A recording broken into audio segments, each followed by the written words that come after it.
the rural town where I was transferred to. I was sent away because I'm incompetent. That's what I thought. The one who reached out to me was a beautiful boss. I'm Ted, 28 years old. I work for a company that manufactures welfare equipment, but I was transferred from the head office and came to this rural town. I wanted to be of help to someone. That's why I joined this company. Secretary's apparent wishes. I was devoted to developing products for welfare equipment, but it seems that I who was sent away was indeed incompetent. When I entered the modest-sized office compared to the headquarters, there's a friendly atmosphere all around. So, you're Ted, hun? Nice to meet you. I'm Sarah, assigned to assist you until you get accustomed. Feel free to ask if there's anything you don't understand. Sarah, 30, introduced herself in a composed manner. She's assigned to mentor me at this branch. How do I know her age? An older, seasoned clerk who's been at this branch for long told me. She looks stern but is actually kind and hardworking. Things very strict but a trustworthy person. And although she's 30, I've never heard any rumors about her personal life. The clerk who told me this was watching Sarah with kind eyes, saying, "She's really a nice person, you know?" What's up? Is there something on my face? Indeed, she's very beautiful. As I was staring at Sarah's face with such thoughts, she addressed me, seeming a bit annoyed. "No, it's nothing." I hastily replied, and she just said, "I see," and walked away to attend to a visitor. I went over the documents handed to me by Sarah, ingraining the information about the factory I'll be visiting on a later date in my mind. I never went to the manufacturing factory when I was working at the headquarters. It's my first time visiting a factory since I joined the company, and I'm already nervous. After finishing the unfamiliar tasks at the branch, I work on project proposals to submit to the headquarters.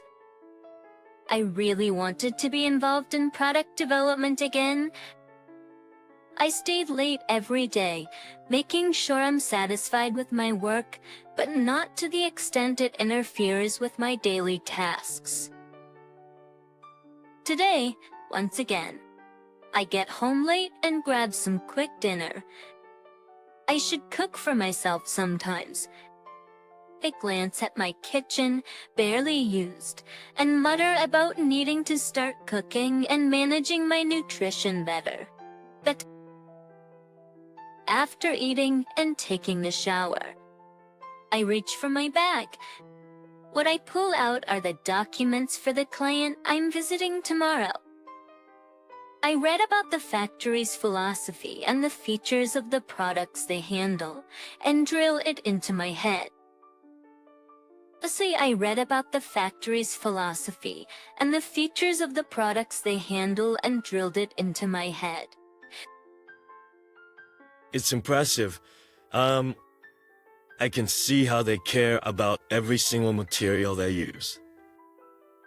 The kinds of materials listed in the factory's brochure surprised me and piqued my interest with their quantity and detailed description of quality. I wondered what kind of process our products made in this factory go through to be completed. Then comes the morning of the day of the external visit. This of all days, the stress from the change of environment seems to be affecting my body. Good morning. Ted, you don't look so well.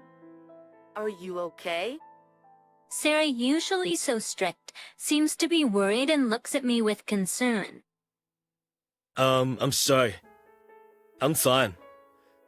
Acted bravely, not wanting to worry her. Let's get going. But Sarah still looked concerned. Besides, I didn't want to cause her any trouble, so I quickly finished preparing for the visit and hurried to leave. Let me know if you start feeling worse. I guess she could tell I wasn't feeling great. She put some of the company's medicine in my bag, and I couldn't help but smile. Because it was not just about seeing her kind side, but she also put a bunch of band-aids in there. When will I use those? I was smiling at her innate side. And so we arrived at the manufacturing factory and completed greetings and the process check. The plant manager who showed us around was very personable. It was evident even to a newcomer like me. Embarrassingly, it was my first time seeing the manufacturing process. While much of the manufacturing process involved machines, there were also numerous steps that required a human touch. I was impressed by the number of people involved from planning to manufacturing. Amazing, isn't it? Did you realize manufacturing a product and sending it to market aren't a simple task? Guess I did. I was overwhelmed to see the manufacturing process for the first time. On the way back, Sarah, speaking to me, mentioned there were things that could be done because it was a branch office, speaking rather profoundly. While listening to her, my eyes drifted to the opposite sidewalk. Charlie? The dog on the other side of the crosswalk looked remarkably like Charlie, the beloved dog of my family who had recently passed away. Ted, are you listening? Ted, it's a red light. Before I knew it, I was crossing the street after the dog at a red light. Maybe because I wasn't feeling well, I didn't realize the light had turned red at that time. Sarah's voice sounded panicked, and as I turned around wondering what was going on. In that moment, I heard the sound of a blaring horn and found myself being shoved by Sarah, who had run in front of me. Next thing I knew, I was lying in the middle of the road and a little away in the middle of the crosswalk. Sarah was also down. A distraught driver rushed over to Sarah and was calling for help. But through the noisy surroundings and blurry consciousness, I understood Sarah had been hit by the car. That's where my memory cut off. The next time I woke up, I was in a hospital informed by a nurse who had come to change my IV. I was informed about the accident I'd been in and that I only had minor injuries, currently receiving an IV for exhaustion. This is the one who helped me out. Alright. What worried me was the absence of Sarah. At that time, Sarah had taken the hit instead of me. That the image of her collapsing to the ground won't leave my mind. I kept telling myself she must be all right, but her not being here was making me anxious. The not-so-friendly nurse simply said she was fine and left. I felt relieved, at least, knowing she was safe. Hoped my IV was finished. I went to the room Sarah was in, as I was told. Sir, it's Ted. I knocked and called out, and a woman who looks exactly like Sarah comes out. Caught off guard by her harsh tone, I'm pondering how to respond when Sarah helps me from inside the room. Mia, let him through. He's my coworker. At that word, the reluctant woman let me in and left to finish her admission procedures. I'm matched up, Sarah. I'm really sorry. The first thing out of my mouth is an apology for causing her injuries. I bowed my head and apologized repeatedly, but Sarah forgave me without blaming me. I'm glad you're safe. Did you see someone you know? Sarah had bruises on one leg and a broken arm. Fortunately, her head didn't take a heavy blow, and she regained consciousness quickly. That despite her condition, she's working on her laptop. Faced with her question, my expression clouded over. I saw a dog that looked just like my deceased pet and ran after it. I thought she might get mad for such a reason, but I've never been good at lying, so I told her the truth. I saw a dog that looked exactly like my pet, who passed away recently, and I ran after it despite the light being red. I was ready to be scolded this time when I apologized for the second time, but she spoke to me again in a gentle voice. So that's what happened. That must have been tough. I widened my eyes at her unexpected words. It wouldn't be unreasonable if she scolded me for almost getting into an accident chasing a dog, thinking I was messing around. That's what I thought. But Sarah stopped typing on her computer and looked straight at me, and for some reason my heart started to pound loudly. I'm done at the paperwork. At this, her returning younger sister shot me a glance as if surprised I was still there. She then quickly shifted her gaze back to Sarah and spoke about how her job was keeping her so busy that she couldn't visit every day, and that while she wanted to help out after the discharge, doing so daily would be difficult. Sarah smiles and says there's no need to worry, but I start to worry too, thinking about the challenges she must be facing trying to live as usual while restricted by her injuries.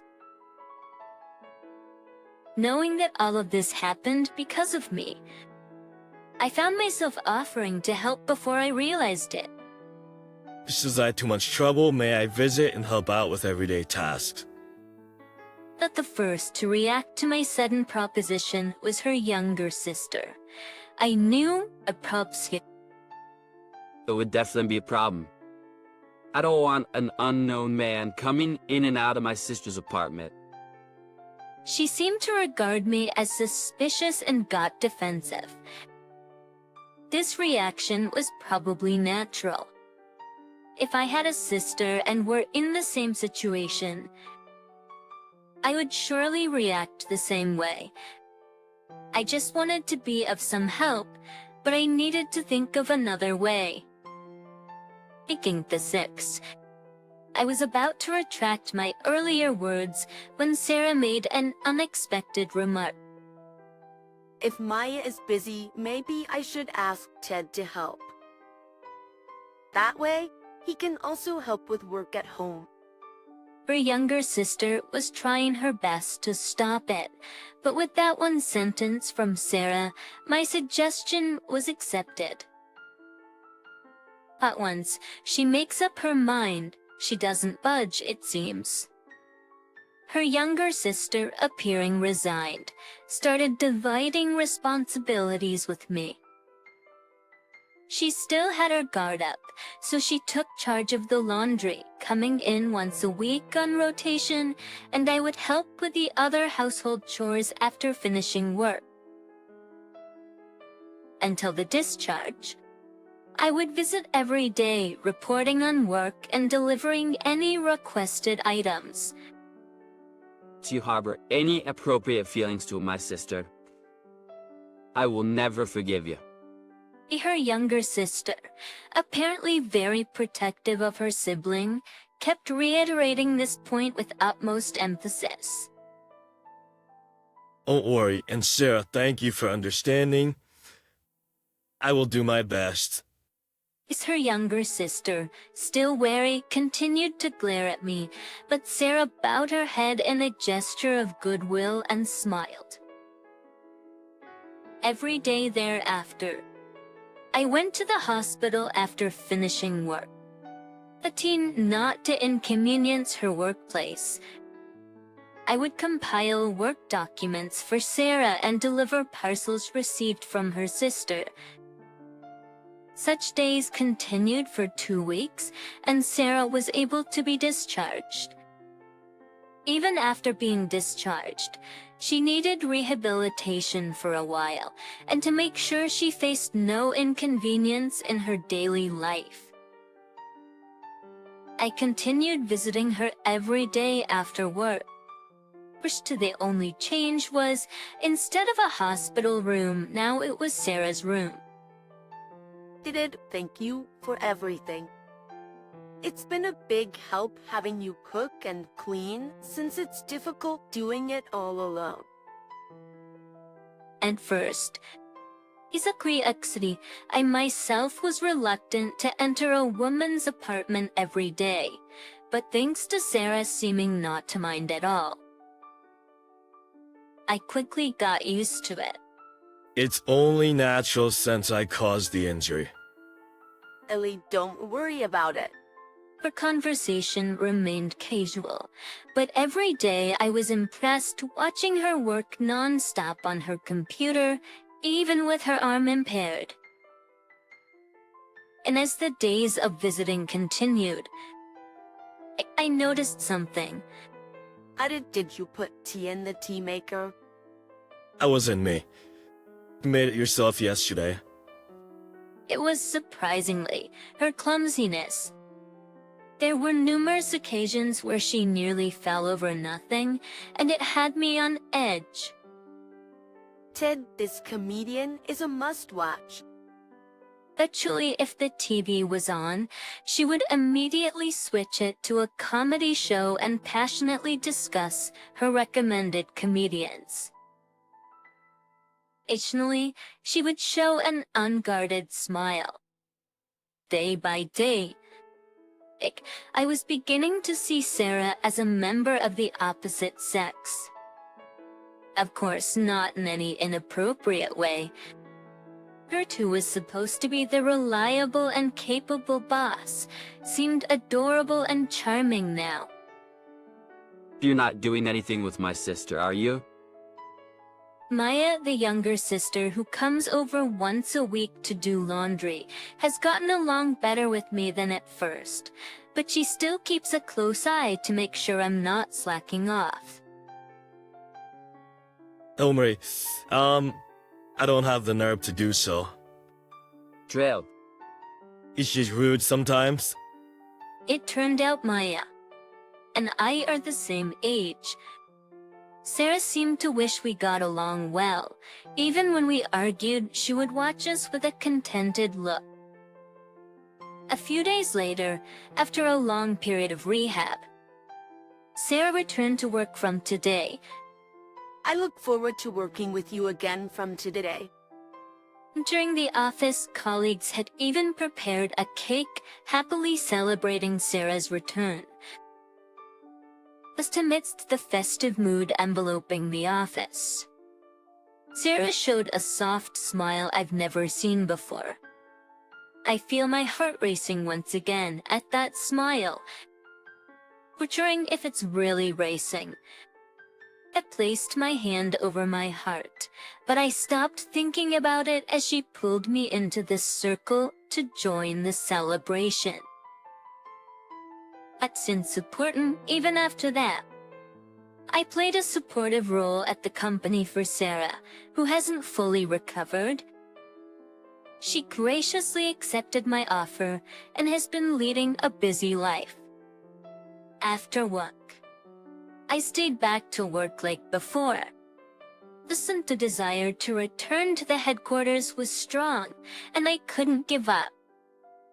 When Maya, Sarah's younger sister, had a calm period at her work, I stopped going to Sarah's house to help out. Although slightly lonely, I allocated that time to work on project proposals, sparing even my sleep. It seems Sarah noticed my state, and one day during work, she took me out saying she was going to visit clients. Do we not need to conduct the process checks? Actually not doing anything in particular, just visiting clients and making small talk. As to carry the usual process checks or submissions of proposals, which seems odd. Today we just need to show our faces. Observing and talking to the people working at the factory is enough. But for Sarah, who's efficient in her work, this was an unusual schedule. I wondered what meaning there is in these seemingly pointless outside rounds. The answer remained elusive as work hours came to an end. Watching colleagues leaving earlier, I, as usual, stayed back alone to work on the proposal. You're working hard? Then, I could hear Sarah's voice in the now empty office. Hey, Sarah, it's unusual for you to be here at this hour. You should go home early. Maya will be worried. She handed me a cup of coffee and a sandwich. She practically forced me to eat, saying I should have something. Sarah, who bought one for herself too, starts a conversation before she began to eat. Bet, I heard you were involved in product development at the headquarters. They say you were really dedicated. That was when I was at the headquarters. Yet why was I transferred to a rural branch? She says she was too curious and asked upper management directly about the reason. You may think you were transferred because you were incompetent, but that's a big misunderstanding. Is her approach, as if she's seeing right through my heart, made me stop eating and look straight at Sarah. The headquarters wants you to build a production line for the products. These were the words said to me when I was transferred by my boss at the time. But back then, I thought they were just words to console me. I just assumed that and left the headquarters without saying anything. Now thinking back, I felt I was quite rude. That was just a comforting word. I couldn't comprehend, and Sarah continued her words. Put it, you are a person who can show detailed consideration. I felt it during the period you were helping me. Not everyone can do that. Sarah said, even the bosses at the headquarters respected my consideration, and they thought I should be involved in the process of production. Execuri as damning persuasion I continue the passion for product development, but only by interacting with the makers, we can make better things. And to support such people is what the company values the most. She taught me. Just submitting product plans and having them made. Such a relationship should not be taken for granted. For that reason, they want me to play a role in connecting the company and in the makers. That's what Sarah told me. From that conversation, I realized the words my boss said to me at that time were not lies. At the same time, I realized that I was too attached to the title of the headquarters and missed many things.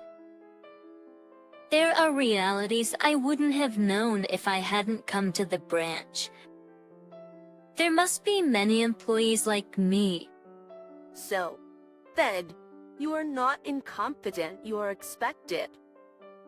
You were transferred to improve the future of the company. At her last words, tears came to my eyes. Because I thought I was incompetent. A tight string of needing to work hard was slowly cut, and I felt relieved. I get a job. I thought there was nothing I could do. While sobbing, Sarah gently stroked my back until I calmed down. And from this day forward, I decided to reconsider the way I work. I stopped sticking to the headquarters and increased my visits to clients. The bosses appreciated my consideration. It can be of help to someone, save someone, and be reflected in my work. I want to do my best with what I can do now to lead to the development of better products. For that, the exchange of opinions between those who think and those who make is important. The place for interaction through the internet. I succeeded in creating such new connections between companies. However, another change came about within me after that. It's by finding a sense of purpose at work and living fulfilling days. I began to notice an increasing emptiness inside me day by day. I didn't know what it was, but it's always the alone time after I get home that I feel lonely. I've been living alone for a long time. Is it strange to feel lonely now? Actually, I wondered, but the moment I turned on the TV, I finally realized what this emptiness was. The channel I had changed unconsciously was showing a comedy show, and the food I made was for two. Yes, I still miss the seemingly short period when I went to help. What I recall is eating across from Sarah, absorbed in the TV on the sofa and having casual conversations. I finally realized my feelings when I found myself looking for traces of Sarah.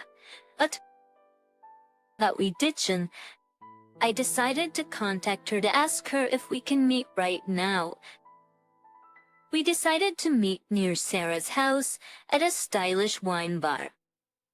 Sarah, who said she loved wine, responded immediately that she would come. Sarah happily sipped her wine amidst my nervousness.